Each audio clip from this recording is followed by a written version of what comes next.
okey, untuk mengulang kaji semula. So kepada para pelajar, kalau kamu nak tengok kat mana, okey, kamu boleh tengok di YouTube channel cikgu, okey, iaitu kamu just type Cikgu Rafi Sejarah, okey, dan kemudian kamu boleh tengok, okey, semua berkaitan dengan video-video kelas kita. Ya, video-video kelas kita. Alright. Kita lihat tentang sisa domestik. Baik. Sebelum ini, okey, cikgu nak tanya kamu. Okey, sebelum itu cikgu nak tanya kamu, apa itu sisa domestik? Apa itu sisa domestik? Apa itu domestik? Domestik. Belum Amin. Okey. Apa maksud domestik? Siapa tahu? Okey. Siapa tahu apa itu domestik? Okey. Tak ada yang tahu tak ada siapa yang tahu apa itu domestik. Baik. Kadang-kadang kamu pergi, okey, kamu kadang-kadang kamu tengok dekat selalunya domestik ni, okey, kamu akan jumpa, okey, selalunya perkataan ini, okey, di mana tahu? Iaitu di airport, okey, lapangan terbang. Okey, kamu akan nampak ada penerbangan domestik dan satu lagi ada penerbangan antarabangsa. So, domestik tu apa? Okey, selain daripada sisa domestik, kamu juga pernah nampak di airport iaitu penerbangan domestik. So, sebenarnya domestik tu apa? Domestik tu apa sebenarnya? Baik. Domestik tu sebenarnya okey, bermaksud okey, dalaman. Dalaman. Maknanya kalau dalam kes penerbangan domestik, maknanya dia berkait rapat dengan penerbangan dalam negeri. Itu maksud domestik. Ya, penerbangan dalam negeri. Kalau sisa domestik, maknanya sisa dalaman. Maknanya sisa berkaitan apa? Sisa dalam rumah. Okey, sisa yang dari dalam rumah. Sisa dari dalam rumah. Contohnya apa? Okey, contohnya seperti sampah, sisa-sisa makanan, kemudian juga sisa pembuangan. Begitu juga itu semua adalah sisa domestik. Ya, sisa domestik. Jadi dia berkaitan dengan dalaman. Sisa domestik ialah sisa yang datang dari dalam rumah. Okey. Jadi hari ini kita lihat mungkin kita akan berkata bahawa okey, sisa domestik ni daripada rumah cikgu, kecil je cikgu. Tak banyak pun sampahnya bandingkan dengan sampah yang kat luar tu banyak-banyak. Sebenarnya kalau kita tengok kat sini okey, mengikut perangkaan ni daripada Jabatan Pengurusan Sisa Pekerjaan Negara, okey, jumlah sisa domestik yang terhasil di negara kita mencecah 33,000 tan metrik sehari. Bukan sebulan ni, satu hari. Okey. Jadi bayangkan apakah yang akan berlaku sekiranya bilangan ini semakin meningkat berbanding dengan tapak pelupusan yang terhad. Tapak pelupusan maksudnya tapak untuk pembuangan sampah. Jadi, maknanya setiap hari di Malaysia ni, pembuangan sampah memang banyak. Okey, mencecah 33,000 tan. 33,000 tan. Macam mana nak bayangkan dia banyak tu cikgu? Banyak mana cikgu? Saya tak fahamlah 33,000 tan.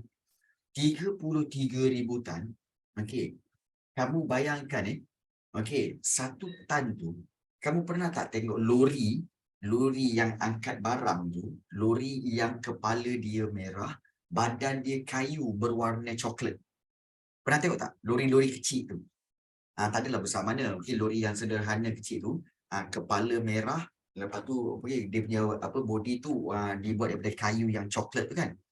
Baik, itu lori 1 tan. Lori yang boleh membawa muatan dia boleh buat 1 tan. Ya, 1 tan. Bayangkan kalau sampah tu penuh 1 tan tu dalam lori tu. Baik, itu baru 1 tan. Tadi dia cerita apa? 33,000 tan. Maknanya ada berapa? Ada 33,000 lori macam tu yang bawa sampah macam tu, okey, dalam satu hari. 33,000 lori. Maknanya dia bilangan pembuangan sampah dalam satu hari itu terlalu banyak di Malaysia. Bayangkan betapa banyaknya, okey, kita kata sebagai sampah-sampah dalaman tu ya.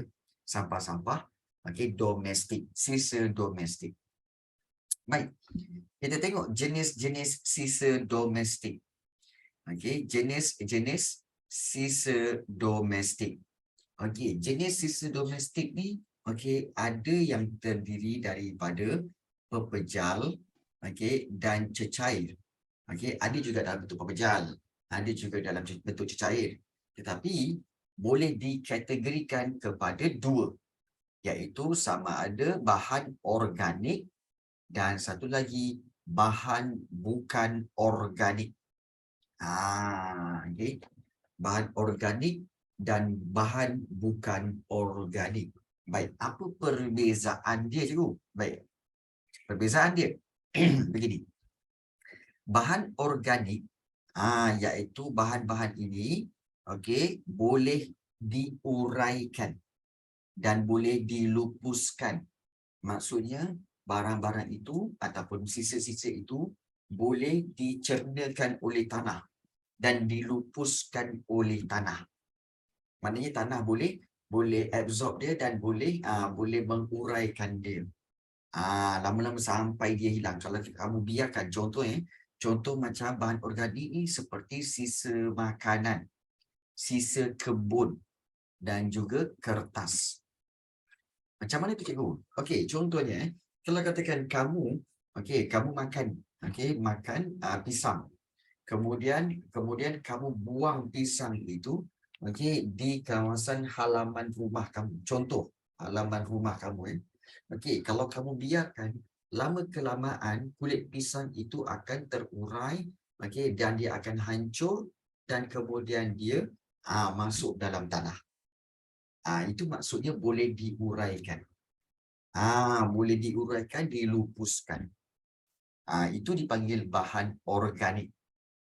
Dan biasanya dianya dihasilkan dari sumber yang datang daripada haiwan ataupun tumbuh-tumbuhan.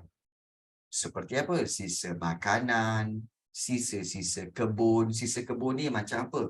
Ranting-ranting pokok, dahan-dahan pokok yang kamu tebang, yang kamu potong, nak bersihkan kan? Okay, daun pokok yang dah mati, yang dah gugur tu semua kan? Dan juga kertas. Ini semua boleh diuraikan, boleh dilupuskan. So, itu bahan organik. Tetapi, ada satu lagi jenis bahan, iaitu bahan bukan organik. Bukan organik ni, dia sukar diuraikan. Maknanya susah untuk dilupuskan. Okay. Dan juga kalau katakan biasanya barang-barang seperti ini, bagaimana dia dicampakkan ke bumi, kalau kamu biarkan ke atas tanah, macam itulah dia sampai bila-bila. Beratus tahun pun macam tu juga. Kalau besi lah macam tu. Dia sukar diuraikan dan dilupuskan. Dan kebiasaannya bahan bukan organik ni dihasilkan daripada sumber-sumber mineral. Okey, iaitu sumber-sumber semula. Jadi sumber mineral tu seperti apa, cikgu? Seperti logam dan juga seperti petroleum. Bahan-bahan tu dibuat daripada logam, daripada petroleum. Contohnya apa? Contohnya daripada tin. Ini tin makanan. Tin memang sukar untuk diuraikan. Kalau kamu biarkan dia di atas sana, sampai bila-bila lah dia macam tu. Kemudian plastik. Barang plastik pun sukar diuraikan. Okay, besi-besi buruk itu pun sukar diuraikan. Kaca juga sukar diuraikan. Inilah dia, kita kata bahan-bahan bukan organik, iaitu bahan-bahan yang dihasilkan dari sumber mineral. Iaitu kalau tin. Tin dibuat daripada apa? Okey, tin susu, tin makanan, tin ini dibuat daripada apa? Siapa tahu? Siapa tahu tin tu dibuat daripada apa? Boleh tulis kat Zoom chat. Tin sebenarnya dibuat daripada apa? Aluminium. Ya, banyak yang tahu iaitu aluminium. Okey. Illuminati lain pandai, Ayu. Okey. Ya, aluminium adalah kita kata sebagai campuran di antara biji timah, okey, campuran biji timah dan juga campuran dengan okey, antimoni, okey, kadang-kadang ada campuran dengan banyak bahan-bahan lain lah. So ini semua adalah bahan-bahan logam ya. Aluminium ni semua adalah logam. Baik. Kalau plastik dibuat daripada apa? Plastik dibuat daripada apa? Ah, Plastik dibuat daripada plastik. Plastik dibuat daripada plastik. Plastik dibuat daripada tin tu botol minuman. Okey, plastik. Getah salah. Kertas salah. Plastik sebenarnya dibuat daripada petroleum. Petroleum. Ya, plastik ini sebenarnya dibuat daripada petroleum. Ya, sebab sebenar-benarnya minyak petroleum yang dikeluarkan daripada pelantar-pelantar minyak itu kalau ditapis-tapis-tapis kan, okey, ada yang boleh jadi bahan bakar. Okey, ada yang boleh jadi petrol, jadi diesel, okey, jadi gas asli pun boleh. Okey, petroleum ni. Kemudian petroleum juga kalau dicampurkan dengan sedikit bahan kimia, dia akan jadi plastik. Dia kena sedikit campurkan dengan bahan kimia. So petroleum ni, okey, sebenarnya bukan totally petroleum. Dia kena melalui proses dipanggil petrokimia. So dicampurkan dengan bahan kimia, maka dia akan jadi plastik. Dia jadi plastik. Jadi so itulah dia bermakna okey, iaitu bahan-bahan plastik ini sebenarnya dibuat daripada petroleum dan juga petrokimia. Kan kenapa jual plastik murah kalau nak buat susah? Sebab sebenarnya kalau kita lihat plastik ini sebenarnya dia gunakan sangat sedikit. Okey, sangat sedikit sebenarnya. Dia bukan perlukan banyak petroleum untuk gunakan plastik ni. Dia sikit aja campuran dengan kimia.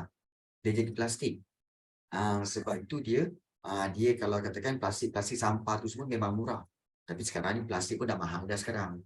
Sebab itu kalau kamu beli plastik, apabila pergi ke kedai, nak plastik kena bayar 20 sen. Okey. Kena bayar 20 sen Baik. Besi buruk memang dibuat daripada besi dan kaca dibuat daripada apa? Kaca dibuat daripada apa? Siapa tahu? Kaca diperbuat daripada pasir. Bukan tanah, pasir. Pasir yang telah dibakar sampai cair kemudian dia dibuat kaca. So, inilah dia barang-barang ataupun kita kata bahan bukan organik. Bukan organik. So, inilah dia bahan bukan organik yang sukar diurai dan dilupuskan. Okey. Baik. So, kalau kita lihat inilah dia jenis-jenis sisa domestik. Iaitu terdiri daripada bahan organik dan bahan bukan organik. Memang jawapan dia memang pasir ni. Sebab sebenarnya kaca tu, sebab itu kalau kamu ingat lagi, negara-negara Arab, sini kan Cikgu Senang. Sebab nak bakar je pasir. Dia kena bakar dengan suhu yang tinggi, Saman. Bakar dengan suhu yang tinggi. Suhu yang tinggi tu baru sampai pasir tu cair, baru boleh dibuat kaca. Sebab itu negara-negara Arab seperti Mesir, seperti Arab Saudi, mereka terkenal dengan barangan kaca. Mereka terkenal dengan barangan kaca kerana sana banyak pasir. Mudah untuk dibuat barangan kaca. Okey. Baik. So kalau kita lihat ini berkaitan dengan dengan bahan organik dan bahan bukan organik. Baik. Di sini ada bagi tahu kuasa beli ialah daya atau kemampuan membeli sesuatu barang. Sejauh manakah peningkatan kuasa beli mampu meningkatkan buangan sisa domestik? Okeylah. Ini soalan ini, sejauh manakah peningkatan kuasa beli mampu meningkatkan buangan sisa domestik? Maksudnya apa? Maksudnya iaitu soalan ini dia tanya tentang sejauh manakah peningkatan kuasa beli. Maknanya semakin rakyat ada kemampuan untuk membeli untuk membeli barang. Itu peningkatan kuasa beli. Rakyat ada kemampuan untuk membeli barang, maka mampu meningkatkan buangan sisa domestik. Maknanya semakin bertambah sisa domestik. Ada kaitan tak agak-agaknya? Ada kaitan tak agaknya? Semakin rakyat ada kemampuan untuk membeli barang, maka semakin bertambahlah sisa domestik. Ada kaitan? Ada. Maknanya apa? Maknanya ada kaitan di antara kedua-dua ini. Di mana kita tahu semakin bertambah pendapatan.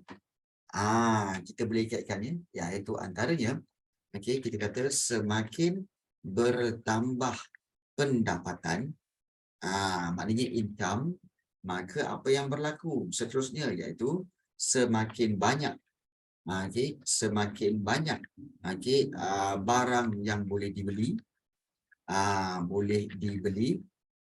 maka dengan itu apa akan bertambah apa? Semakin banyak semakin banyak sisa sisa domestik, semakin banyaklah sisa domestik. So inilah kaitan di antara pendapatan tadi dengan sisa domestik. Bermakna semakin bertambah pendapatan, kita tengok semakin banyak barang yang boleh dibeli, dan kemudian ia menyebabkan semakin banyak sisa domestik. Maknanya sisa-sisa tu mesti kamu buang. Contohnya kamu beli barang apa sekalipun, sudah tentu datang dengan plastik. Beg plastik. Mana ada orang beli barang, nak beli kasut, bawa kasut aja. Kemudian kalau beli TV, bawa TV je. Tak ada. Kan dia mesti datang dengan ada plastik dia, ada pembalut dia. Jadi itu akan dibuang. Maka itu akan menambahkan sisa domestik. Itu maksud dia. Boleh faham? Baik. So kita lihat sisa-sisa domestik di Malaysia. Sisa-sisa domestik di Malaysia. Inilah dia. Sisa-sisa domestik, nampak tak? Sisa domestik di Malaysia dikenali sebagai sisa yang terhasil dari kawasan perumahan. Itu maksud sisa domestik di Malaysia. Sisa yang terhasil dari kawasan perumahan. Maknanya kawasan perumahan, kawasan taman, kawasan kampung. Dan sisa domestik ini terdiri daripada sisa pepejal dan sisa cecair. Ada yang pepejal, ada yang cecair. Ini sisa domestik. Kalau kita lihat contoh sisa domestik ini, adalah seperti antaranya ini sisa domestik, sisa pepejal dan juga sisa cecair. Sisa pepejal, sisa makanan. Yang ini. Kemudian juga barangan plastik, kertas, logam, perabot, lampin pakai buang. Ini memang banyaklah. Lampin pakai buang ni memang banyak. So nak yang kata apa, yang adik-adik kamu pakai kan, itu memang lampin pakai buang. Itu banyak di Malaysia. Kemudian sisa domestik juga ada sisa cecair seperti minyak masak dan juga kumbahan. Okay. Ini sisa cecair. Minyak masak dan juga kumbahan. Kumbahan. Okey. Baik. Daripada senarai-senarai ini, ada tak mana-mana sisa ini yang kamu tak tahu? Yang kamu tak faham? Okey. Pepejal tu apa? Pepejal tu adalah sisa-sisa yang berbentuk yang pejal, yang boleh kamu pegang. Dia dalam bentuk pepejal. Manakala kalau sisa cecair, cecair itu dalam bentuk cecair lah.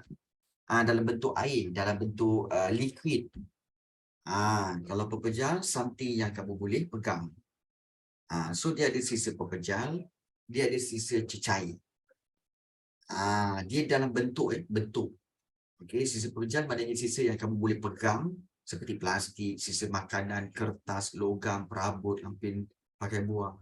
Satu lagi sisa domestik iaitu sisa cecair. Cecair, okey, iaitu sisa dalam bentuk air seperti minyak masak. Okey, dan juga kumbahan. Okey, kumbahan. Baik, kamu tahu kumbahan tu apa? Okey. Kamu tahu kumbahan tu apa?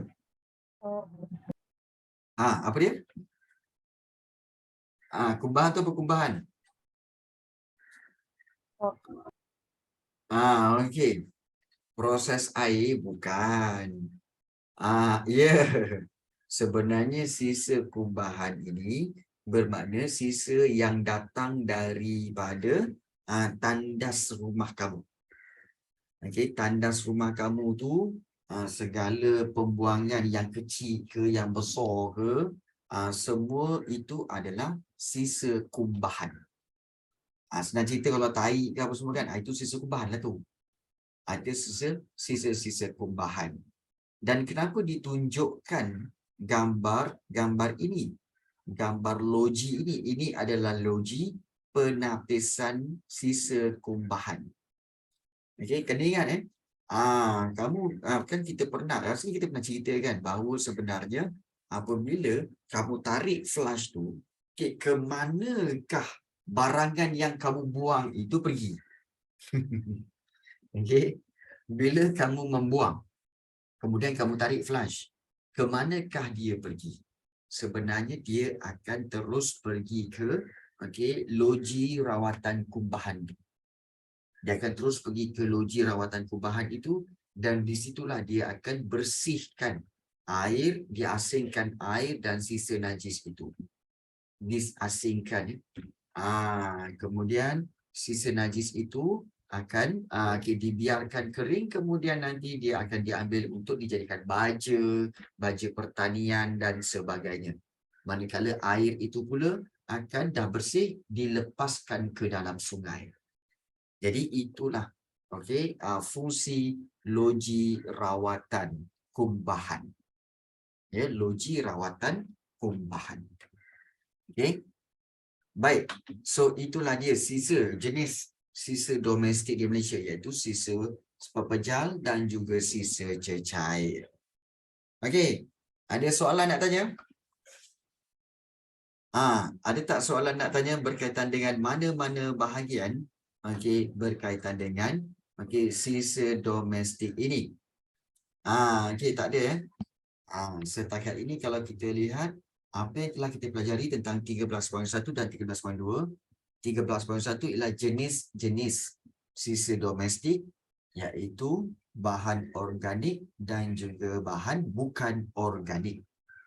Dan satu lagi iaitu sisa domestik terdiri daripada sisa pepejal dan juga sisa cecair. Contoh soalan kebat macam mana? Cikgu bagi contoh. Contoh soalan kebat macam mana? Cikgu bagi contoh. Inilah dia. Ini contoh soalan kebat yang kita bincangkan tadi ni. Kuasa beli ialah daya atau kemampuan membeli sesuatu barang. Sejauh manakah peningkatan kuasa beli mampu meningkatkan buangan sisa domestik? Ini contoh soalan kebat. Okey. Kebat ni apa cikgu? Iaitu kemahiran berfikir aras tinggi. Di mana soalan ini dia tidak tanya tentang fakta-fakta dalam buku teks. Biasanya dia akan tanya tentang perkara-perkara yang di luar buku teks tetapi ada kaitan dengan dengan pelajaran kamu ini. Itu dipanggil kebat. Nampak tak? Itu contoh-contoh kebat. Contoh-contoh soalan kebat tu nanti kita akan lihat di dalam bengkel geografi kita nanti. Okey, kita ada bengkel juga bengkel geografi kita ada juga. Okey, yang mana kita akan pelajari macam mana nak cara menjawabnya. Okey. Baik. Kemudian, okey, kita lihat di sini, okey. Kesan-kesan 13.3 kita nak tengok kesan-kesan pembuangan sisa. Kesan-kesan pembuangan sisa domestik di Malaysia. Baik, kesan-kesan maknanya akibat. Apakah akibat apabila berlaku pembuangan sisa domestik ini di Malaysia? Okey. Kalau kita lihat pembuangan sisa domestik itu memang perlulah. Memang kita perlu buang. Pembuangan sisa domestik ni memang kita kena buat. Takkan nak simpan semua najis-najis, semua sisa-sisa makanan dalam rumah, betul? Kita kena buang jugalah kan? Memang kena buang. Kan? Sisa makanan, memang kena buang. Tetapi perlu dikawal. Pembuangan sisa domestik ni tanpa kawalan dan pengurusan yang lemah, maknanya tidak ada pengurusan akan membawa kesan yang buruk kepada alam sekitar. Sebab alam sekitar akan mengalami kemusnahan secara berperingkat, maknanya sedikit demi sedikit alam sekitar akan musnah. Dan seterusnya memberi kesan, kesan secara langsung kepada kehidupan-hidupan yang lain. Kesan-kesan ini termasuklah apa? Kesan-kesan ini termasuklah berlakunya pencemaran, penularan. Penularan maknanya penyebaran wabak penyakit, penyebaran. Kejadian banjir kilat dan kesan kepada sosioekonomi. So kita akan lihat satu persatu tentang kesan-kesan pembuangan sisa domestik di Malaysia. Nampak? Baik. Kamu memang boleh buang sisa domestik, tetapi perlu pada tempatnya. Contohnya buang dalam tong sampah ataupun juga buang dalam tempat yang disediakan. Bagaimana berlaku apabila kamu membuang sampah? Kalau kita lihat, akan berlaku yang pertama, pencemaran. Di mana pembuangan sampah secara langsung akan menyebabkan pencemaran. Seperti pencemaran air. Ini nampak ni. Kalau kita lihat, nampak ni.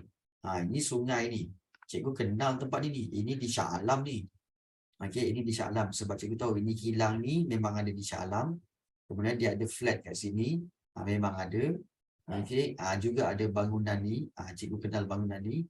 So ini Sungai Kelang dan memang kawasan ini banyak sampah. Memang kawasan ini banyak sampah. Jadi kalau kita lihat apa yang berlaku sebenarnya adalah pencemaran air, iaitu sumber air terutamanya sungai akan tercemar. Sungai akan tercemar apabila sampah sarap dibuang ke kawasan sumber air. Dibuang ke kawasan sumber air. Dan berlaku juga yang kedua iaitu pencemaran udara, di mana udara tercemar disebabkan pembakaran sisa domestik di tapak pelupusan sampah. Bila pembakaran di tempat pembuangan sampah itu dibakar sampah-sampah itu, maka udara di situ akan tercemar. Dan yang C ini iaitu pencemaran bau. Bau pun tercemar. Timbunan sisa domestik yang tidak diurus dengan baik menyebabkan bau. Jadi inilah kita kata sebagai salah satu pencemaran. Okey, kesan akibat daripada pembuangan sisa domestik, iaitu pencemaran. Okey, baik. Sebelum kita teruskan kat situ, okey, cikgu nak tengok okey berapa ramai ada kat sini. Okey, baik. So kita ada lebih kurang 18 orang, 19 orang ni. Baik, cikgu nak kamu semua ambil kertas masing-masing, ambil kertas sehelai. Kita nak buat nota ringkas tentang bab 13 ini. Kita nak buat 13.1 dan 13.2. Boleh? Kita nak buat kita nak buat nota ringkas berkaitan dengan bab 13, subtopik 13.1, 13.2. Boleh ambil kertas sekarang.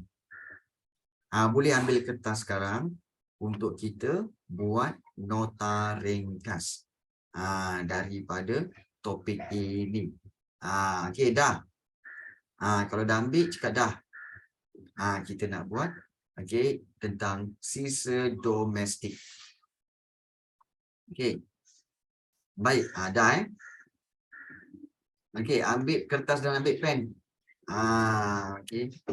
So kita akan buat di sini, iaitu kita tulis kat sini, iaitu tajuk dia bab 13, iaitu sisa domestik. Buat macam tu. Sisa domestik, dan kemudian kita boleh ambil kat tepi ini, iaitu 13.1, iaitu jenis sisa domestik. Jenis-jenis sisa domestik, dan kemudian kita akan buat berkaitan dengan dua perkara. Jenis-jenis sisa domestik kita akan bagikan kepada dua, iaitu sisa daripada kita buat daripada bahan organik. Bahan organik, dan satu lagi iaitu bahan bukan organik. Bahan bukan organik. So kita akan bagikan kedua-dua itu. Dan cikgu, perlukah untuk kita ambil yang lain? Ya, ambil. So kita akan buat cara seperti mana? Kita ringkaskan dia seperti ini. Boleh diuraikan, dan juga kita boleh buat seterusnya. Boleh dilupuskan. Boleh dilupuskan. Jadi itu bahan organik, boleh diuraikan, boleh diuruskan, dan kemudian kita pecahkan kepada 3 di sini, iaitu pertama iaitu sisa makanan. Sisa makanan. Kemudian yang kedua sisa kebun. Sisa kebun. Dan satu lagi iaitu kertas. Begitu. Baik, macam mana nak linkkan dia, cikgu? Macam ni nak linkkan dia. Begini caranya. Iaitu kita akan buat begini. Jenis sisa domestik. Kemudian kita akan buat bulat seperti ini. Bahan organik, boleh dilupuskan dan boleh diuraikan. Dan kemudian kita bagikan kepada 3 di sini. Iaitu sisa makanan, sisa kebun, dan juga kertas. Dan untuk ini juga kita boleh buat bulatan-bulatan yang kecil. Sisa makanan, kemudian sisa kebun, dan juga satu lagi kertas. Begitu. Dan kalau kita lihat di sini, jenis sisa domestik, bahan organik, dan satu lagi kita nak buat iaitu bahan bukan organik. Bahan bukan organik kita buat seperti ini. Dan kemudian kita akan buat macam tu. Dan bahan bukan organik itu terdiri daripada seperti Contoh-contohlah. Bahan organik, okey, bahan yang tidak boleh diuraikan lah. Okey, tidak boleh diuraikan dan tidak boleh dilupuskan seperti apa? Okey, kita boleh ambil di sini seperti tin. Okey. Kemudian juga kita buat kat sini plastik. Okey, begitu juga kita boleh buat seperti yang ketiga iaitu besi buruk. Okey, besi buruk, dan satu lagi iaitu kita buat ialah kaca. Kaca. Okey. Jadi kita bulatkan dia. Okey, tin, plastik, besi buruk dan juga kaca. Okey. Dan kemudian kita akan kaitkan dia satu persatu. Tin, kemudian juga plastik, kemudian juga besi buruk dan seterusnya kaca. So inilah bentuk nota yang kita boleh buat. Okey. Dan untuk seterusnya kita akan buat di sebelah. Okey, sebelah dia iaitu 13.2. Kalau kamu tak muat kat sebelah, kamu buat kat bawah. Ya, sambungkan dia. Okey, 13.2 iaitu sisa domestik. Okey, sisa domestik. Okey, di Malaysia. Okey, sisa domestik di Malaysia. Okey, baik. Kalau kita lihat sisa domestik di Malaysia, kita akan kotakkan dia. Okey, begini.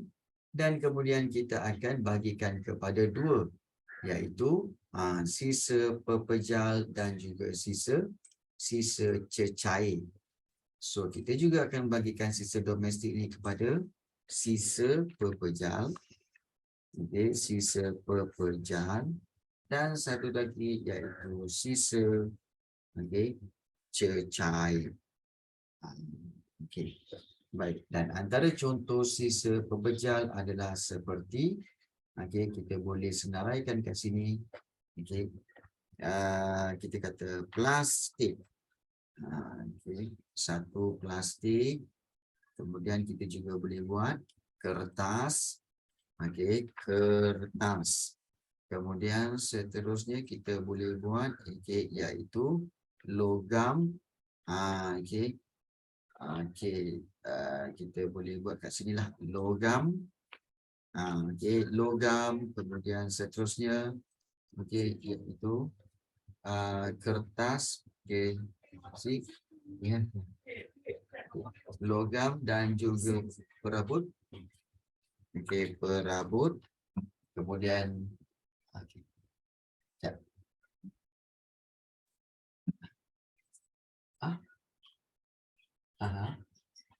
ni. Macam tu. Baik, perabot. Kemudian seterusnya lampin pakai buang. Kat sini kita buat kat bawah ni. Okey, lampin pakai buang.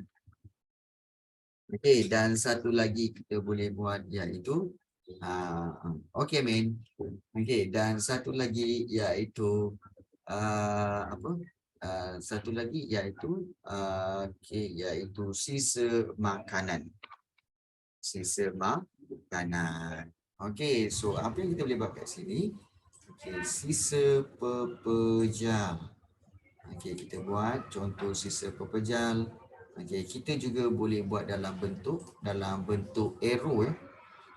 Dalam bentuk arrow. Contohnya seperti ini kita buat. Plastik, kertas, lampin pakai buang, kemudian sisa makanan, kemudian perabot dan juga logam. Kita pun juga boleh kita bulatkan plastik, kertas, lampin pakai buang. Orang suruh ambil kertas, kemudian salin. Amin. Perabot. Kau kat mana? Kat Keduri ke? Tadi tu baru balik.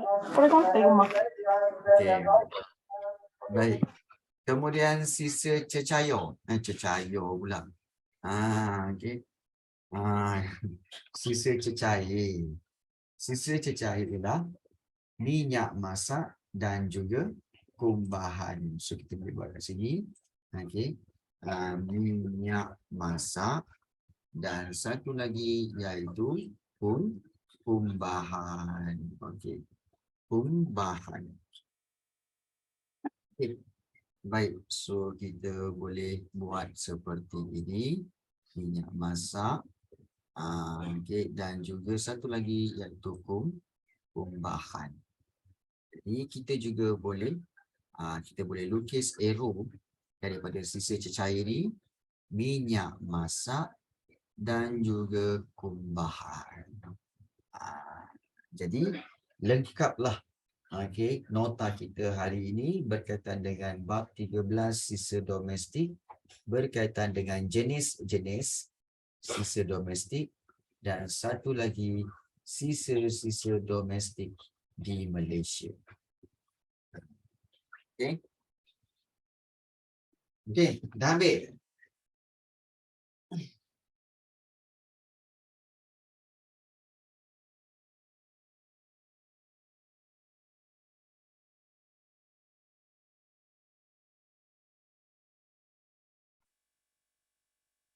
Dah ambil Okey, dah siap? Tak apa. Ambil dulu. Take the time. Dah. Okey, saya kata dah. Yang lain? Okey, Harshita pun kata dah. Okey, Krishnava pun dah. Aidin pun dah. Okey, bagus. Okey. Okey.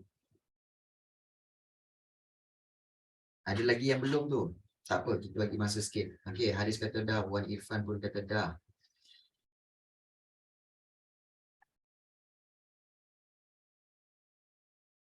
Okey.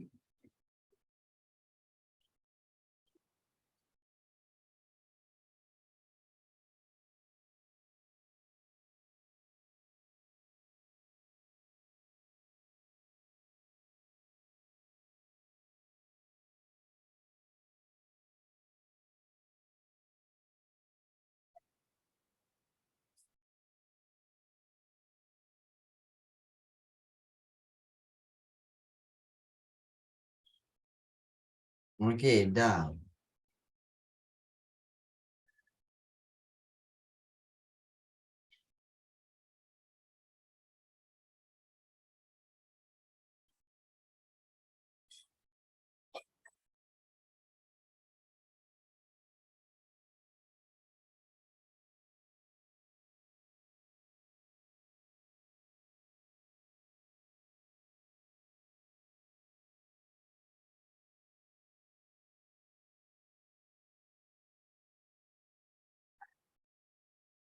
Dah salin, men.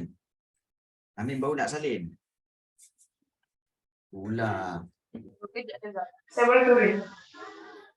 Dah salin ke? Tak, baru nak salin. Dah ambil gambar dah? Kejap. Bagi saya salin sekejap.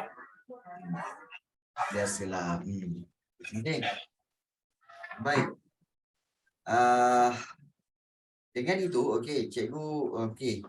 Sebenarnya cikgu kena, ada keputusan ni. Tak ada sebab cikgu kena keluar awal sikit sebab ada tetamu. Okey, cikgu ada tetamu yang datang. Okey. Cikgu ada tetamu yang datang, jadi cikgu kena keluar 5 minit awal ni. Okey, untuk cikgu entertain tetamu tu. Okey. Sebab tetamu tu dah lama tunggu cikgu. Jadi cikgu kena keluar sekarang. Boleh kita keluar sekarang Boleh okey, so kalau begitu kita akan sambung lagi kelas kita pada minggu depan hari Ahad seperti biasa pukul 3 petang. Okey, untuk kita meneruskan topik ini pada minggu hadapan. Okey. So itu saja pada hari ini. So cikgu nak keluar awal. Okey, jaga diri baik-baik. Kita jumpa lagi. Assalamualaikum dan bye-bye semua. Bye cikgu. Assalamualaikum. Okey, bye. Waalaikumsalam sayang. Okey, please. Okay. All right, Wine Fun.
Hai cikgu.